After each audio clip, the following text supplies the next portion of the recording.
Hello there and welcome to yet another edition of The Journal with me, Sean Thomas. Remember, you can find us on Facebook as well as view our episodes on YouTube. This evening we'll be discussing issues relating to gender affairs in Antigua and Barbuda. Of course, many years ago we know gender affairs as the women's desk, but now it's gender affairs to incorporate the issues that men are having to deal with as well. With us in studio is Director of the Directorate of Gender Affairs, Ms. Sheila Roseau. Thank you so much for joining us here on The Journal. Thank you, Sean. It's my pleasure. Certainly. Now, tell me a bit about gender affairs. What does your mission look like? What are you set up to do? Well, as you know, the Directorate of Gender Affairs, it started off in 1980 as a woman's desk, and it was literally that, just a desk with a person there, and the person of the late Dame Gwendolyn Tongue. And basically it was set up, it was during those days when we had the first and second World Conference on Women, where it was agreed, it was a commitment made by government that special mechanisms need to be in place to advance the cause of women, because it was a time where women's needs were not adequately being addressed, and it was felt that women's issues ought to be a part of the development issues, and without any gender equality or women's equality, there can be no real development. So as a result of that, the Women's Desk was set up in 1980, and we have sort of progressed over the years. We've actually developed from a desk into a women's directorate. This is when we started getting staff. And then in 1997 or thereabout, we had the Directorate of Gender Affairs.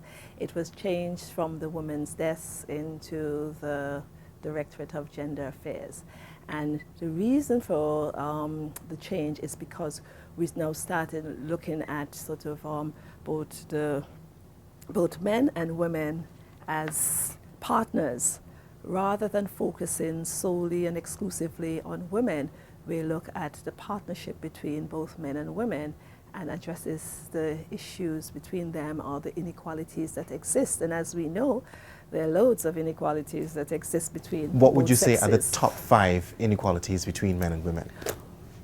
Well, there's so many, but you mentioned the top 5, and interestingly that you mentioned top 5, that we have 5 priority areas So is that so? that we are focusing on currently.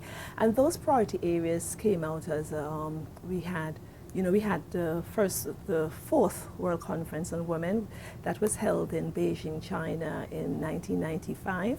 And at that conference, they addressed 12 issues that needed to be addressed in order for us to gain true equality between the sexes, men and female, male and females.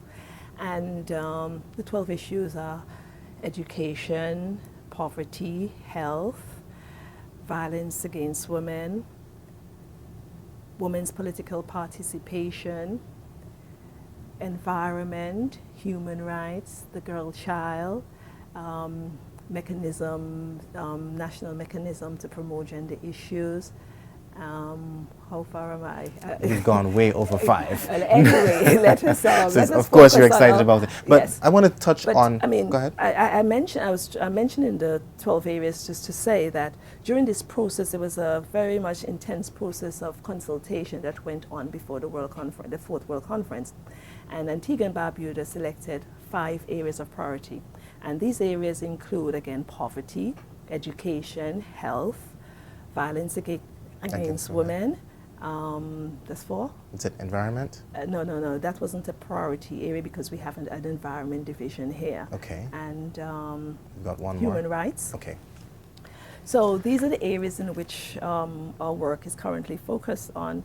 And within all these areas, in addressing these areas, we have programs and projects that we do. Violence against women is a very sort of a big area, and it's very wide because, as you know, violence against women is very pervasive in our society today. We have basically, it consists of sort of domestic violence, sexual violence, sexual harassment, trafficking in persons, and the list goes on.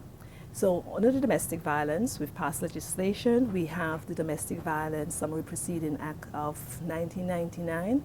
And under that act, a person who is basically experiencing domestic violence can apply for a protection order, a tenancy order, or an occupation order under this act. And within the department, we basically provide that assistance so that persons can make their application to the magistrate court and help them to get the order for their protection. That's the domestic violence. For sexual offenses, the Sexual Offences Act of 1995 addresses all areas of sexual assault, sexual offenses. And we do have what we call a crisis center. We have the 24-hour crisis hotline. That crisis hotline basically where you have someone at the end of the line will offer you some sort of support and advice. You can also walk in. What's the telephone number for the hotline? Oh, the hotline number is 463-5555. Very easy. But also we realized when we started the hotline, this was some time ago in 1997 or thereabout, we used to have numerous calls all times of the nights. But what we have found now, that persons are not calling the hotline because very often within a domestic violence dispute, the phones are taken away, thrown away, so they can't. Sometimes they have no money on their cell phone to make a call, no credit. So basically what happens, they call 911. So there's an arrangement with the hotline and 911 where if someone is in crisis, they can call 911, which is a free call. The 911 will now call the hotline, and the hotline, somebody will return the call to the person. And so even if you don't have any money on your phone and you can get access to a telephone, you can make that 911 call and help will be available. Do you think it's time then, because you could consider that the time it takes for them to call 911 and then have somebody call them back, you could have lost so much time between there. Of course, a life could be lost. Do you think the way now is to develop a toll-free number? Well, we've actually sort of started that discussion not so long ago with the toll-free number, but that we had sort of an agreement with one service provider, and it's because we know we have about three telephone service providers here, and I think we need to sort of have that ongoing discussion with the other two service providers, and once they're sort of in agreement, then we can look at it. Yes, I agree with you, but I also remember that, as I said, sometimes, very often, when they're assaulted or when they're in difficulties and a crisis, the telephone is part of sort of cutting them off from any real help. So they may just have to sort of rush somewhere where somebody will give them a call. That person may have a cell phone but may have no money on the cell phone. And so the 911 can still be useful even though you think that there's a delay in time in getting help. But plus also remember, it's only the ears, you have another ear at the end of a telephone for someone to listen to and advise. So right. You mentioned the issue of trafficking in women or trafficking in people. Off camera you talked briefly about it, but we normally see these documentaries from developed countries about trafficking. Is it happening here in Antigua? And how major how critical of a deal is it? Well, I'm glad you mention it. I mean, because trafficking in person is such a complex issue, it's not very easy to identify, and not being able to identify it would sort of make it sort of invisible. But it is happening here in Antigua. We have a program. In fact, we have legislation to prevent trafficking in person. We have the Prevention of Trafficking in Persons legislation of 2010 that was passed in 2010. Under that act, a National Trafficking in Person Committee has been set up that is chaired by the Permanent Secretary in the Ministry of National Security, and it comprises of a number of persons representing key departments such as the Immigration Department, Customs Department, the Commissioner of Police, service organizations, the Directorate of Gender Affairs. And basically the committee is responsible for sort of implementing policies and programs for the prevention of trafficking in persons. And the Directorate of Gender Affairs, before that came into the legislation was passed, we have been working with international organizations when the issue of trafficking comes to our attention, we would work with organizations to provide victim assistance, etc. Antigua and Barbuda is generally known as a destination country. That is where persons come from. And basically it happens in various forms. It happens in sort of labor exploitation, sexual exploitation. What are you seeing on the ground in terms of the physical nature of this? Well, we're seeing lots of things on the ground. We're seeing where persons are basically sort of duped into coming here for sort of for better earning opportunities. And of course, when they do arrive here on the false pretense or on the deceitful means, they're being exploited economically and sexually. Some persons having to sort of basically work in the sex industry in order to maintain themselves, and economically they're sort of indebted to persons who provide them the opportunity of getting here, etc. So it comes in various forms, but mainly for us it's from the sexual exploitation and the economic exploitation that we have experienced. How have you been able to deal with it then? What's your strategy to addressing these issues or concerns? Well, we have various strategies depending on what the case is. Each case is sort of dealt with on its own merit in terms of, it's not a sort of one size fits all. What's your biggest challenge in dealing with cases of this nature? But first of all, as I said, most of the cases, they come to us. And if they present themselves in all forms, sometimes they don't even realize they come to us in the form of trafficking. They may come to us because of a situation where their passport is being withheld. And by whom? Well, whoever is responsible for bringing them here. And they want to get back home and they want their passport. And when you basically go into the background of the situation and assess the situation, you realize, because there are certain things that you must basically, that would come out of it to make to actually decide that it's a case of trafficking, right? Withholding of passport and accommodation. Yeah, deceitfulness and those sort of things. And once it's determined, you would basically sort of work, as I said, and it's not something that Gender Affairs does on its own. We work with lots of partners in doing this. Have you been in discussion with the police to sort of bring this, to deal with the issue? Oh yes. What's the feedback like? Sometimes the cases are referred to us by the police. Okay. They may be referred to us by Immigration Department. Because you see, what we do, we provide that what you call victim support. We give them the necessary support and protection that is needed. And they'll be referred by a friend. And in doing so, we would basically work with the various agencies, because we can't do it alone.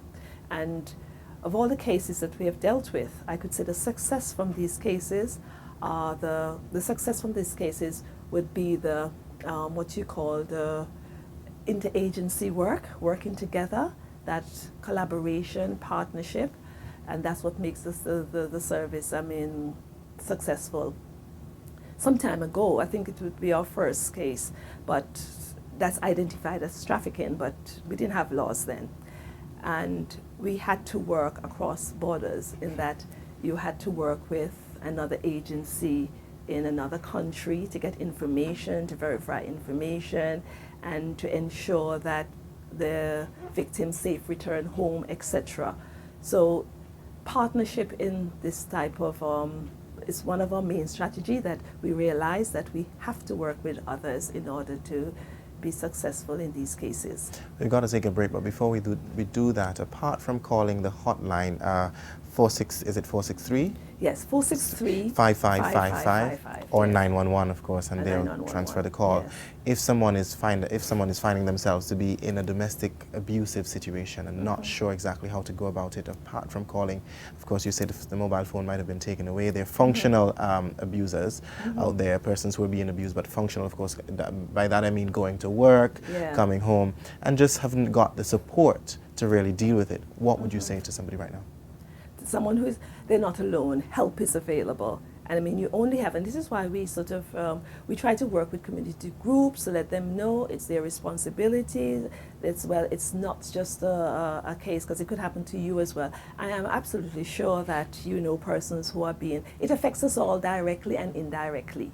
We have all had some sort of experience with it, whether personal or otherwise, in that we find, somebody who has experienced it. So basically what you would say to the person is that they're not alone. Help is out there, help is available. You can have someone to assist you. We also provide what we call emergency accommodation. As you know, we do not have a shelter. Why? Because Antigua and Barbuda is only 108 square miles, or thereabout. Mm-hmm. And it's very small, and we've known of instances where a person may have left the court with an order, which is, I've always sort of advised persons. It's a restraining type order. Yes, it's a piece of paper. You've got to seek your own protection. And whatever you do not make yourself a victim again. So be careful. And it's very difficult to have a shelter without, at the end of the day, everybody knows it's a shelter. So with no shelter in place to deal with persons who found themselves being victimized, how do you deal with that then? What we call emergency accommodation. Okay. And how does it emergency accommodation works in all forms, in that you find a safe place, because the whole point of that is to make the person safe and secured. And that is finding somewhere where they can be safe and not be found. So it's easier to have different places that are unidentified to place that person temporary. And I want to add, it's temporary, because very often you find the accommodation that they had occupied. It's discovered. Not only that, no, it's not theirs. And part of the dispute is for them to be out, and they have nowhere to go. And you really don't want, I've worked in shelters outside of Antigua, and basically we've always had the problem of bed blocking. We've never had enough beds. You never have enough beds. But then also it was a system where there's a housing system, and persons from the shelter would normally get priority for the housing, from the housing department for accommodation, like for a council house. And so you can move them on. Sometimes these persons also their economic, any sort of economic activities that they may have been involved in could have been sort of hampered by the domestic violence situation that they're in. Okay, I'm going to ask you to just pause for a minute. We're going to take a break. When we come back, we'll discuss some more issues relating to domestic abuse, of course, the very important issue of development of policy. This is The Journal. I'm Sean Thomas. With me in studio is Ms. Sheila Roseau. Stay with us. You are watching The Journal. Welcome back to The Journal. We're discussing gender affairs. With us in studio is Ms. Roseau. Now, Ms. Roseau, sometimes you were mentioning just now that sometimes the abuse is dependent on the partner for everything. Of course, economy is one. Economic dependency. Economic dependency That's is right. a major one. How does gender affairs deal with this? Of course, you've got a large budget. I don't think so. No, we don't. And as I said, most of our work is basically based on partnership and collaboration. That's absolutely necessary. We've got to work with various agencies, public and private sector, in order to get our work done. And when you have, how do we deal with persons who are economically dependent on the other person, especially the abuser? And we were talking about the shelters, weren't we? Right, yes. And what would happen is they're not working, etc. We have the skills training program, and the skills training program that we offer at the Directorate of Gender Affairs would encourage them to go into that program and basically learn themselves a skill to make themselves economically sort of viable. This is not only open to persons who are in domestic or abusive it's situations. open, it's really open. The program started basically to assist specifically women who are unemployed or underemployed. And it's a program to help them to be more self-sufficient and independent. We started off with some very traditional training, like the we call clothing construction. And the whole idea is to sort of help them, especially with women with children, instead of having to go to the shops to buy clothing for their children, help them to make their own. If you have some people have 5 and 6 children, I mean, you have to go to the shop, and the children grow, as you know. They will make their own clothes and that sort of thing. So we train them in that area. That is still going, even though we've had a break. You know, we've moved to a new location now, so we are actually sort of looking at recommencing those classes again. For those of us who are not aware, where you've moved to, tell us. Oh, we've moved to the corner of Friendly Alley and Lower Navy Street, the Idris Silston building. Okay. The issue of a policy to deal with issues relating to gender affairs and gender development, we've not seen a policy in place as yet. And what would a policy look like? There was a policy, there is a policy, but it needs updating. Okay. It's a policy that was done a long time ago on women. And of course we're dealing with gender now. So we basically, in fact, we are in the process of it. We've just had a policy for the National Strategic Action Plan for dealing with gender-based violence, because you know we have an issue that is sort of increased. As I mentioned, it's a priority area for us. And we basically looking at sort of making, it's like the beginning of having a national gender action plan, and that action plan will be sort of informed by what you call international conventions, such as the CEDAW Convention. It's called the Bill of Rights for Women. It is the Convention on the Elimination of Discrimination Against Women, CEDAW. And Antigua and Barbuda has ratified that and signed that convention in 1989. And part of our obligation under that convention, the convention defines a whole lot of lots of areas in order to promote women's advancement and gender equality. And it gives a definition of what discrimination is. It actually states the obligation of the state as a party to this convention.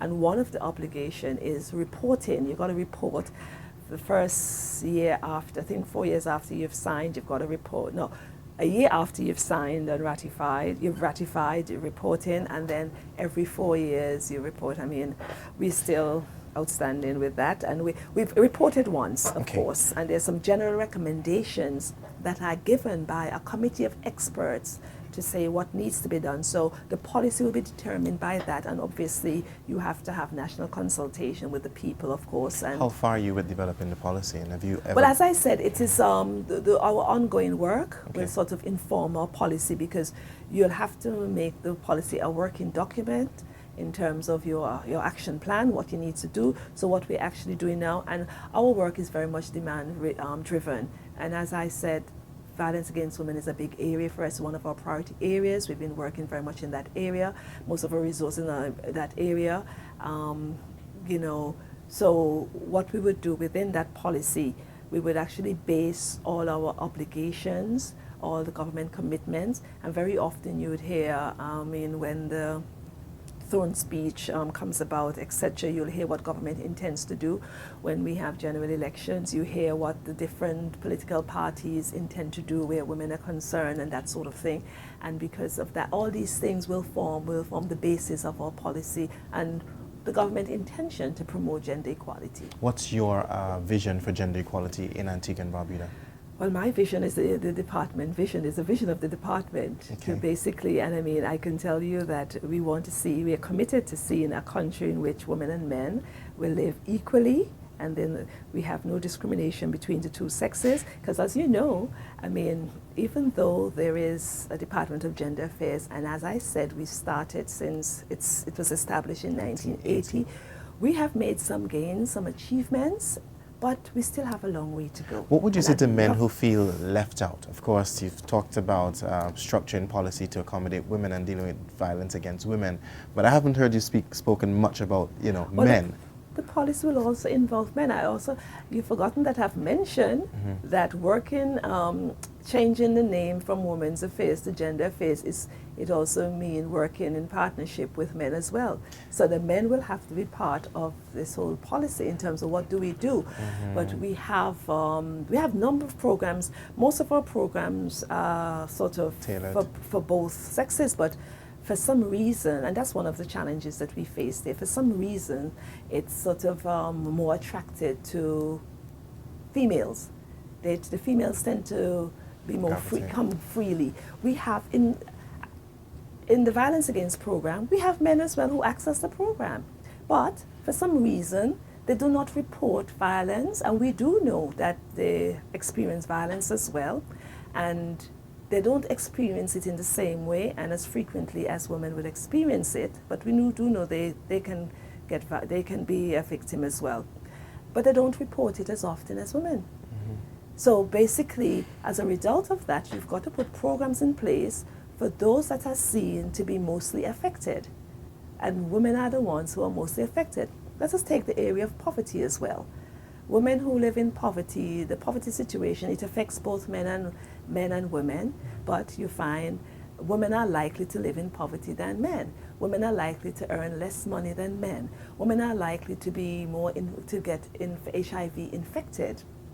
And what we've seen in Antigua, there's an increase in the number of women contracting HIV and AIDS. So when you have these sort of disparities going on, you basically have to focus on where the needs are, and the needs are would basically put programs in place in order to sort of ensure that so many women stop living in poverty. So many women stop contracting HIV/AIDS, but you're still not going to ignore the fact that it affects men as well. Would you support the thought of criminalizing anyone who would knowingly pass on HIV and AIDS? Is that something that Antigua and Barbuda needs to start looking into? The criminalization of someone knowingly have HIV and AIDS is a deliberate act, isn't it? And if it's deliberate, and why would you want knowingly that your HIV and AIDS to affect a person, knowing the consequences of that? It can, even though contracting HIV and AIDS, and I'm not advocating that you must go out and contract HIV and AIDS. What I'm saying is treatment is available now. It's not like before when we first learned of HIV and AIDS, that it was like a death sentence. It's not like that anymore. Treatment is available. This is why we advocate for persons tested. We work with the AIDS Secretariat, where we promote frequent testing. We promote safe sex, protected sex. We promote both females and males, condoms for both females and males. And basically, all these are in place for you not to. So basically, I do not see why someone should deliberately go out and infect a person, because the consequences are such, and especially if that person isn't sort of, not sort of aware and feel that they're comfortable in their relationship, and I have no need to go and have an HIV test, which we always advise persons. In fact, when someone comes to us and we're doing an assessment for whatever problem they have, we normally go through one of the questions there is term of HIV and AIDS information and testing, because it's absolutely important for persons to know their status where HIV is concerned. We have treatment and services that are available that can help you if you are a victim of HIV. Let's talk about the issue of rape. Of course, you may not be au fait or may not have statistics at hand, but what do they look like in terms of rape in Antigua and Barbuda? Of course, it's somewhat spiraling again. It is, and it's very concerning. And what we're doing, we're working very closely with partners, and such as the police, of course, and that's why we had the crisis. Well, the crisis line was set up for a long time, but the crisis center, it is not a sort of a physical location as such, apart from we basically coordinate services to ensure a person who is affected by sexual violence, including rape, they get the necessary service. Because as you know, sexual violence, the contracting of HIV/AIDS is one way of, sexual violence can be one of the conduits for which you can catch HIV and AIDS. And as such, we sort of ensure that when these things happen, and we know a lot of cases out there that are not reported. I mean, statistically, it is known worldwide that if you have 10 cases of reported cases of rape, you have about 20 or even 40, 50 unreported. Not everybody who's raped reports the rape. And they need to, because that is part of solving it. Because you'll be able to get a clearer picture of what it is and come. And I'd like to say, if it's happening to anybody there, that services are there to assist you. You may not want to sort of involve the police, but you can protect yourself in terms of health problem, because you're vulnerable to all sorts of health issues, HIV/AIDS. You don't know where the person is coming from. It's a sort of a forced thing. There's no consent about it, so it's forced. You have STIs, sexually transmitted infections, etc., and those sort of things. What's the immediate action that anyone should take, whether man or woman, after being raped? Of course, there are many things that you can do and many things that go through your mind when a woman is being raped or buggered by a man, for example. Sometimes they're so traumatized they don't even know what to do, and they'll call the police. They normally call the police, really. Very rarely they call the hotline. Very rarely. It's normally they call the police would call us, right. And then we sort of work together, develop a plan and support that person. But if they're comfortable with somebody who is there to help them, and what I'd like to say with the help or the support that person, believe that person, start by believing that person, that nobody's going to put themselves to a situation to say that they are being violated in that way, and it's not true. I mean, you got to be malicious to do something like that. Right. But what I'm getting at, though, is the first 5 or so minutes, the first 10 minutes after being raped, what do you do? Call for help. The nearest help. You may be injured. Sometimes you may be very much injured. You need treatment straight away. So you may need to get to the hospital. It's just like if you're run over by a car, the first thing you do, somebody comes to the scene, help you, they take you to the hospital, they call the ambulance. They take you to the hospital, you get treatment. See it as that is an emergency, ensure you get the proper care and treatment. It may not be, you may not see the physical injuries immediately, but sometimes the physical injuries can be visible as well. Mm-hmm. So you've got to look out for those sort of signs. Mm-hmm. And psychologically, and it's very sort of traumatic and very distressing, and it's something that I think we should sort of realize that it's very difficult to deal with anybody who has experienced this, and we should sort of help the person as much as possible. The police, 911 is there. 911 would always call the police. If you want to call the crisis line, we have advocates. We have trained a team of persons who can advocate for you, be your friend, work with you in a friendly way, understand your situation, help you through the process. So when you're being interviewed by a police officer or is a medical officer and you so wish to have someone by your side to offer you that support, someone is there. And part of the process of healing after being raped is that you never heal completely, but to help you to sort of live through it, or the thing is to get that necessary support, talk it through, etc. Build confidence back. Absolutely. You made mention about of course, numerous cases of unreported incidents. What are we doing about those that are reported? No one has ever been charged in Antigua for rape. Have we heard of that as yet? It was in the paper. Well, anyway, not so long ago, I understand someone was remanded in custody, was charged and remanded, waiting to see the outcome of it. We've spoken with the police, and they are trying their best. We have a specialized unit called the Sexual Offences Unit, and they basically deal with all sexual offences, including rape. The officers who work there are specially trained. They've been to Africa with UN training for serious sexual assault, Scotland Yard in the UK, where they've had that training. Some I've known of one of the officers who's also had some training in Chile, and of course there's ongoing training in Barbados at the police academy there, where they have training, because this sexual violence is across the Caribbean. It's not just Antigua and Barbuda. So we work with the Association of Commission of Police, and there's a training program currently going on. So they're specially trained, they're working. Forensic is one of our major challenges there as well. And I know that they're looking into sort of improving on the forensics so that they can get more persons prosecuted. All right. Thank you so much. This is The Journal. I'm Sean Thomas. Stay with us. More in just a moment.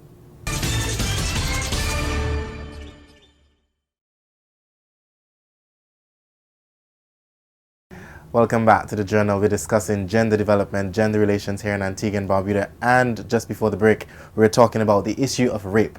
Now, Ms. Roseau, the issue of rape is one that Antigua and Barbuda has been struggling with for a number of years. The gender affairs and of course the police have taken some slack for being too slow, because if you know who's raping, if somebody comes into your house and you've been able to see their face, why not lay a charge?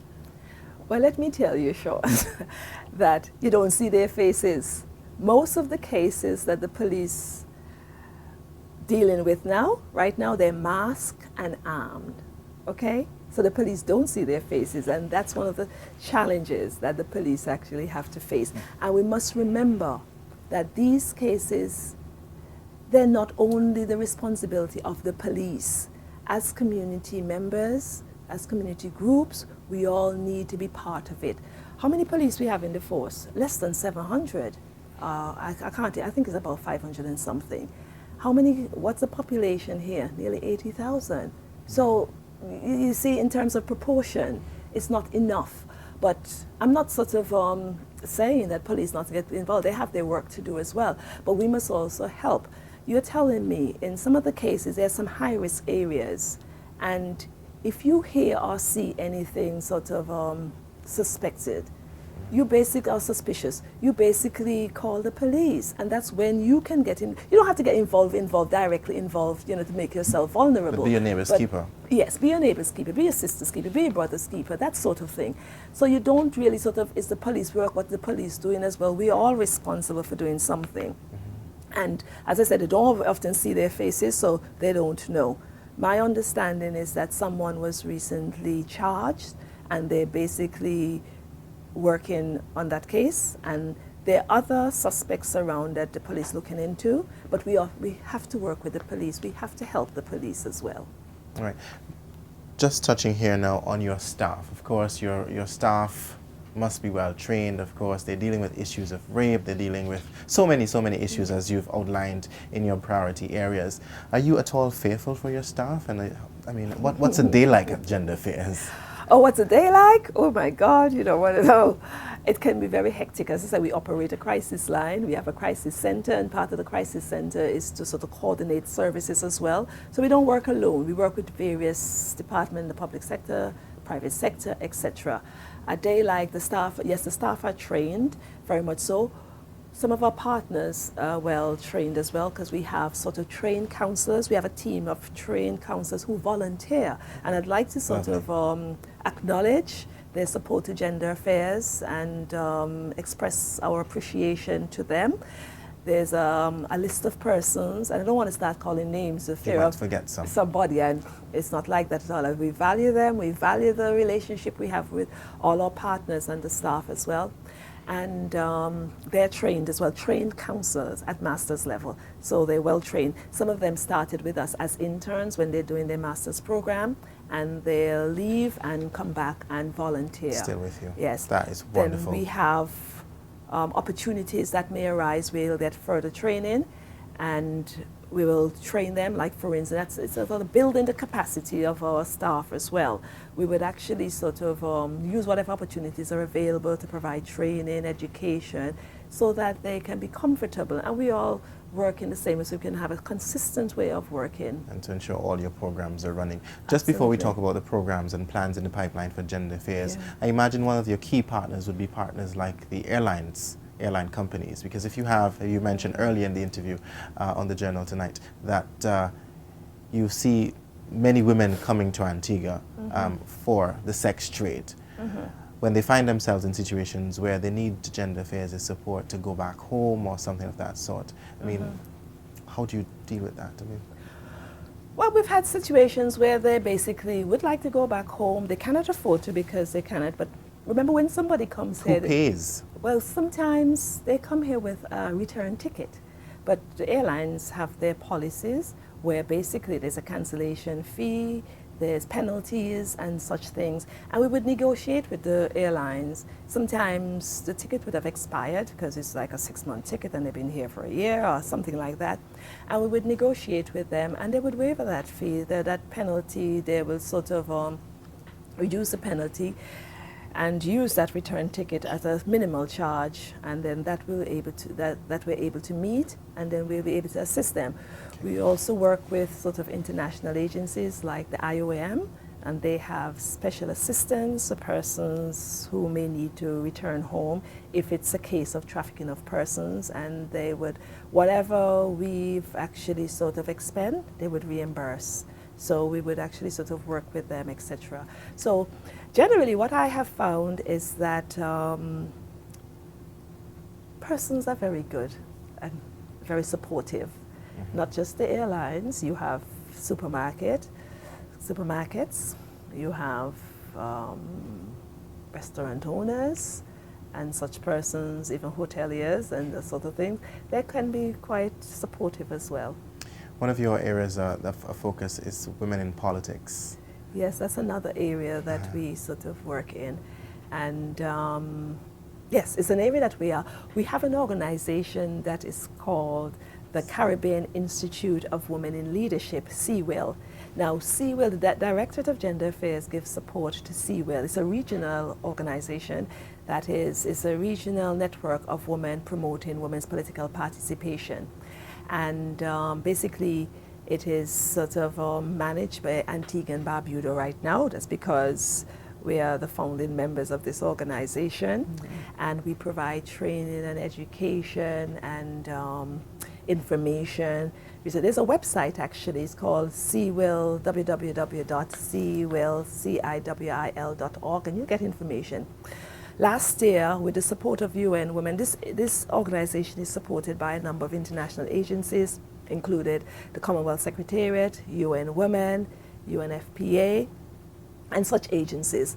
And UN Women last year had a program on transformational women leadership, where we had training for women in 4 countries: Jamaica, Belize, St. Lucia, and St. Kitts. These countries were seen as countries with a low number of women in politics. And that we had, as a result of that, we work with women when they have in general elections. We did that in St. Lucia, and it's the first time you find that so many women, as a result of the program, it promoted so much awareness that it's the first time so many women came forward, and basically we had, I think it was 3 that were successful in the last elections in St. Lucia. And we have 2 who are now ministers of government. One is the Minister of Health and Social Transformation, and the other one is the Minister of Trade there. We also gave support to St. Kitts. St. Kitts had no woman in politics at the time, and they had 1 woman who was competing for the general elections. I think it was in 2009, and basically she has won her seat and she is there now. We also had, the program was held in Grenada just before the Grenada's election, and they have 5 women who ran on the contested, and all 5 won their seats. In Barbados, having general election, 12 women are going forward. But Barbados has had a history of women, quite a few number of women going up.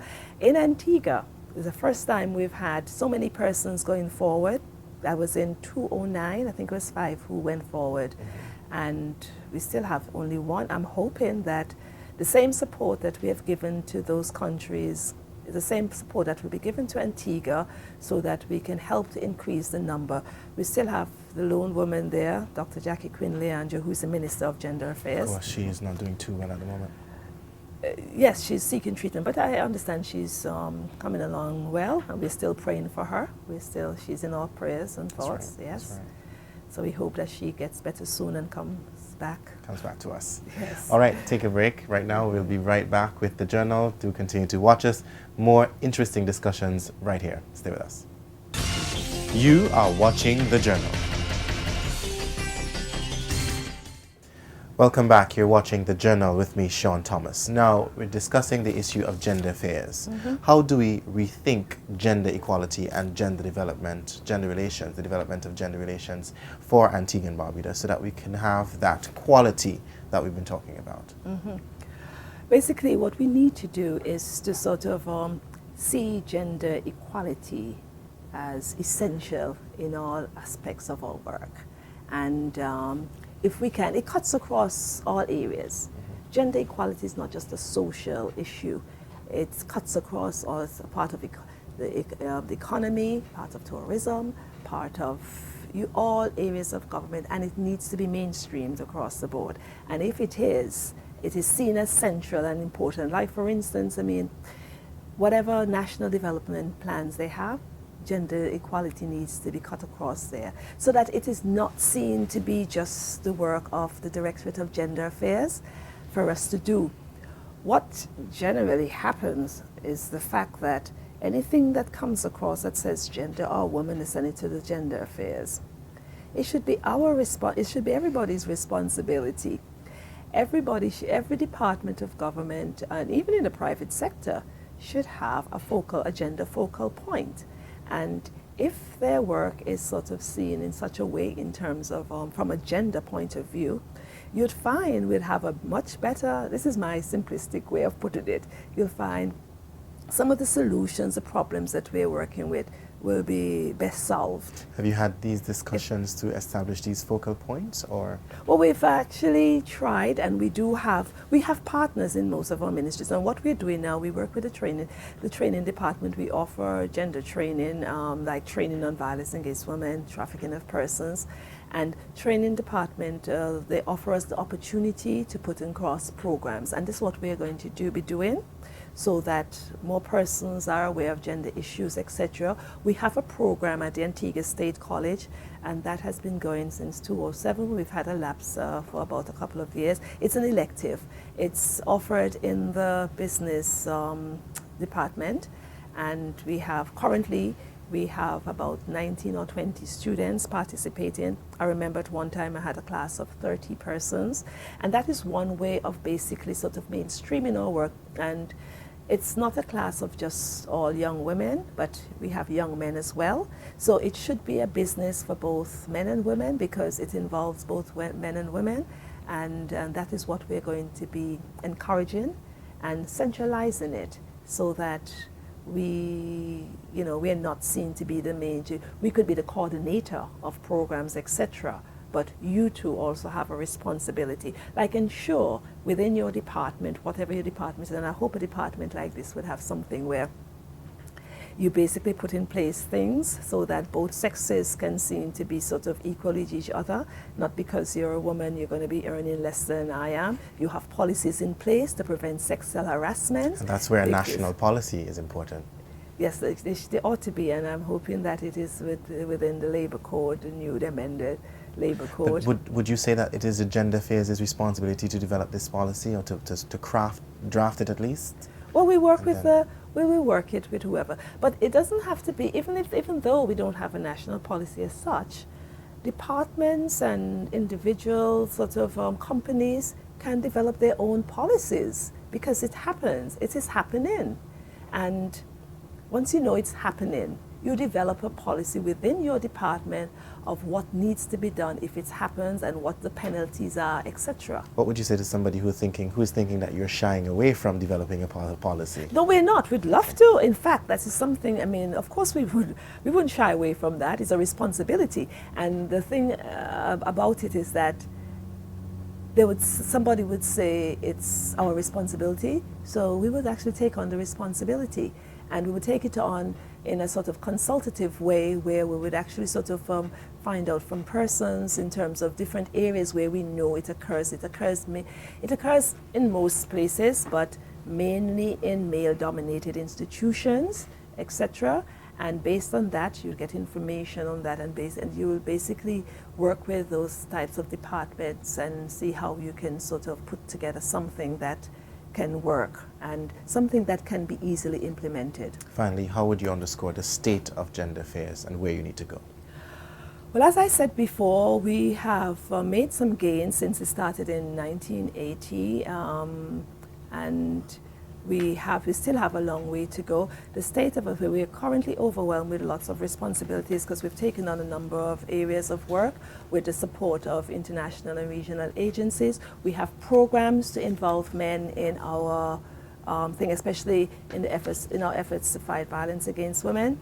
We have involving men, we have what you call a Partnership for Peace program that is supported by UN Women. We've just had a grant approved by the Maria Holder Foundation in Barbados, where we're going to extend this program. We piloted it using a particular organization, some young men from a particular organization, and what we thought we would do, which we would target young men in schools. So rather than have it as a sort of a side program, we would like to sort of institutionalize it where it becomes part of the program. So we'll be working with the Ministry of Education to train the school counselors to see as sort of as trainers to develop the program, because the program is already developed and it's worked in some countries. It's working in Grenada, it's working in Trinidad and Tobago, Jamaica, etc. So we'd like to see it's a way of involving men to prevent violence, and we'd like to see it working here in Antigua and Barbuda. So we're starting with the schools. We also have Bryson's Insurance. We mustn't forget them. They've been one of our partners. They're very supportive to the program. We were talking about it sometime in the media, and they came on board and supported. They want to see more persons trained and the program put into the schools. So we're working with the Ministry of Education to include it as part of the program where boys, and part of the program that we have for the one that we're going to be introducing with the counselors is to have one for girls as well, violence prevention for girls. And then at some point, we would actually sort of bring boys as well as girls. We'd have a program for the prevention, including the boys preventing violence, teaching them, and it's a very sort of, it's very comprehensive. Okay. It involves a lot of things. These young men, the one that we've piloted, what it tells us is our experience of that program show that these boys have never had the space to discuss openly certain things like sexuality, how to become a man, and that sort of thing, and how to sort of... sexual and reproductive health and that kind of thing. It's all inclusive. Okay. And what do you call it now?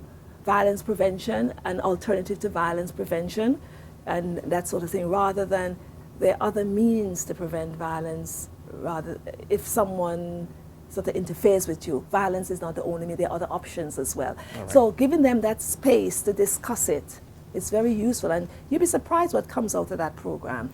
All right, well, that's all the time we've got, Ms. Roseau. Of course, I know that there are many things that you would like to touch on, but that's all the time we've got for this edition of the Journal. Remember to join us next week for more, where we will discuss a whole lot more issues as it relates to national development here in Antigua and Barbuda. This week we had the Director of the Directorate of Gender Affairs here in Antigua and Barbuda, Ms. Sheila Roseau. Thanks for having us. Thank you, Sean. Thank it's you. my pleasure.